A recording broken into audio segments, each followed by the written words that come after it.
Баршаңызға сәлем. Тіс неге сарғаяды және оны үй жағдайында ағартудың жолдарын қарастырайық.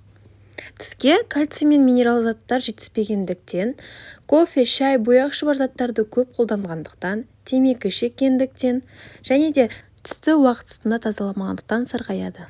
Тісті ағартуды бастамас бұрын ең алдымен сүт өнімдерін, яғни ірімшік, сүзбе сынды заттарды қолданып, тісіңіздің беріктігін арттырып алғаныңыз жөн.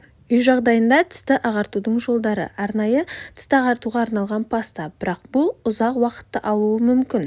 Келесі кәдімгі ас содасы. Тіс пастасының үстіне ас содасын сеуіп, тістеріңізді тазалап аласыз. Бірақ ас содасы эмальді құртады, күнделікті қолдануға болмайды.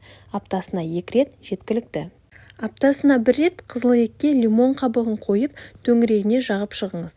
Шырын 3 минуттан кейін сіңген кезде жылы сумен